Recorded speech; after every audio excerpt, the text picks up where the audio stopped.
Hi, this is Derek Regensberger, and welcome to another episode of the Clarinet Connection, your source for gear and product reviews and practice and playing tips for the clarinet. Make sure you subscribe to the channel and enjoy today's episode on practice. I'm talking to you, Alan Iverson. We talking about practice. Not a game. We talking about practice. Practice. It's something that all of us have to do to get better, but most of us really don't enjoy. So let's talk about ways that we can improve our practice so that we can get better quickly on our instrument. Famed French clarinetist Hyacinthe Clauset, best known for his complete clarinet method book, recommended that clarinetists practice 4 hours a day. The first hour, he recommended that the clarinetists spend working on tone. The second hour on scales and arpeggios. The third hour working on staccato. And not until the fourth hour working on musical repertoire. Well, that sounds great in theory, but most of us aren't clarinet majors or working professionals. We just don't have 4 hours to devote to practice. I'm going to give you some tips today about how to make your practice more beneficial and more productive in spending much less time than 4 hours. I'm sure all of you have heard the famous pronouncement by Malcolm Gladwell in his book Outliers, The Stories of Success, that people can become experts by practicing something for 10,000 hours. Or if we follow Clauset's 4-hour recommendation, about 10 years if we do 4 hours a day for 5 days a week. There is some truth to what Gladwell said, but as we'll see, that really we have to dig deeper into the research to figure out what was really going on there.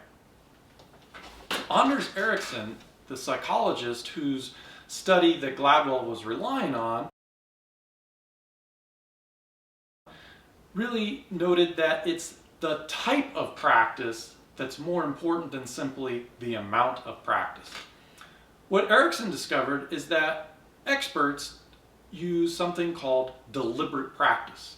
This is a practice that has a goal in mind, say bettering a specific skill or task, combined with feedback. So, deliberate practice is really the key for making us get better. So what is deliberate practice? Well, for the clarinet, it's picking out a particular skill, passage, whatever it might be that you want to get better on. For the clarinet, let's say that we want to improve our staccato. This means that we're going to want to pick out exercises and pieces that will allow us to measure how much better we're getting at staccato playing. And then we're going to use targeted feedback to give us information about how well we're improving and what we need to do to keep improving. As for Gladwell's 10,000 hour rule, well, that's kind of a gross generalization. Ericsson did find that expert violinists played on average about 10,000 hours before they became really good at their instruments. But that wasn't true for everyone. Some of those musicians played more, some played less. In other words, there are other factors simply besides how much you practice that determine how good you get. Obviously, talent comes into play. If you have innate musical talent, you're going to get better quicker. Also, if you are motivated to play and become better, you're obviously going to become better as well. So it's kind of a three-headed monster of talent, practice, and motivation that determines how really good you're going to get. All right, so as I said, one of the things to good practice is motivation. So if you tie your practice goals to your own long-term goals and values, you're going to be much more invested in it. If you're just doing it to do it and get it out of the way, chances are you're not going to succeed very quickly. So let's look at some tips for getting better on the clarinet, and again, without having to spend 4 hours a day doing it. One of the best things that you can do is play long tones. I know we all hate playing long tones, but they really do develop your embouchure and your stamina. So what do I mean by playing long tones? Well, One of the best ways to do that is play scales. So if you looked at my video on embouchure, one of the things that I mentioned is playing scales in long tones. And so that's really going to help you improve. All right, so playing scales in long tones is one way to practice long tones, but another is to play 12ths. So what you do is you play a low note in the shallow register and then hit the register key to play the 12th.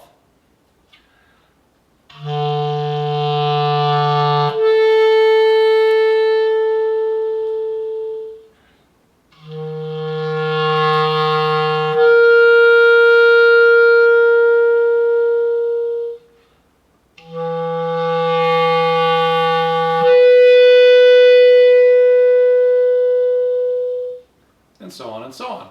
And you notice as I was doing that, I was trying to add some dynamics. This helps you add a little bit of tone control and dynamic control to your exercise so that you're doing simply more than blowing air through the clarinet. Obviously, we could spend our entire practice time playing whole notes and long tones, but that's really not going to be very beneficial because we're never going to get better at our repertoire. So one of the things that I recommend doing in your practice routine, if you only have a short amount of time, is to pick out one or two scales and some 12th exercises to do as your long tones. And this way you'll spend only about 5 minutes on long tones rather than 25 or 30 minutes if you were to run through the full repertoire of scales and 12ths.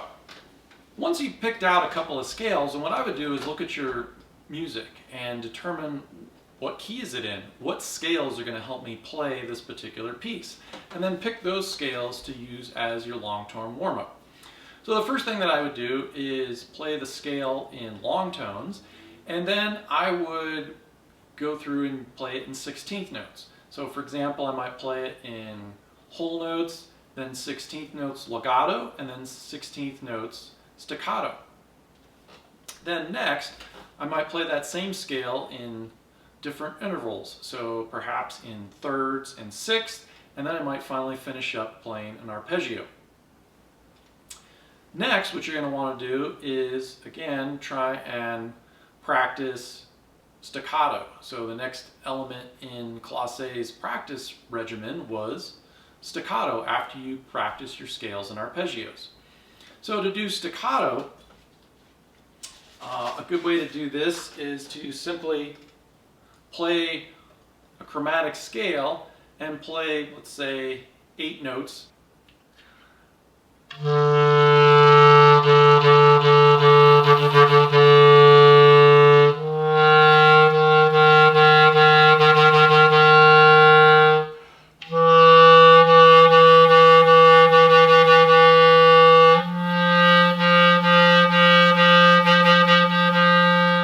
Next, you want to work on some finger dexterity.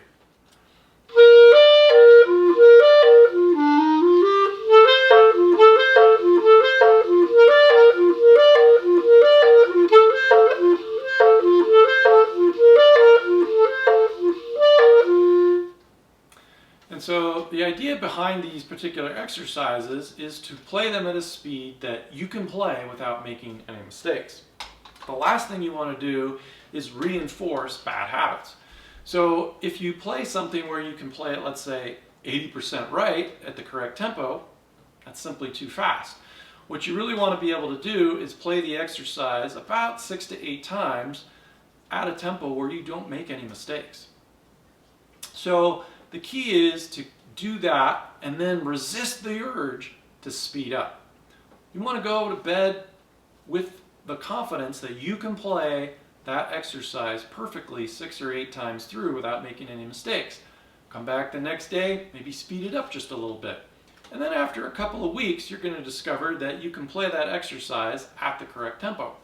But until then, keep playing it what we call stupid slow so that you can master the exercise. The key here is to not overdo things. Obviously, you don't want to spend your entire practice time working on simply exercises and scales. You want to get to the music that you're trying to improve upon. So reserve about 20 minutes of your practice time to work on those passages and play them exactly the same way that you did your finger dexterity exercises. Stupid slow. Pick a tempo that you can play through the passage 6 or 8 times without making mistakes. So the key is to pick out the, say, 8 to 16 measures that you're struggling the most with in a piece and play those over and over and over again. You probably want to reserve time to play through most of the piece so that you get a feel for the notes and the finger positions, but really it's those trouble spots that you want to spend the bulk of your time working on. All right, thanks for listening to the Clarinet Connection, and I'll see you next time.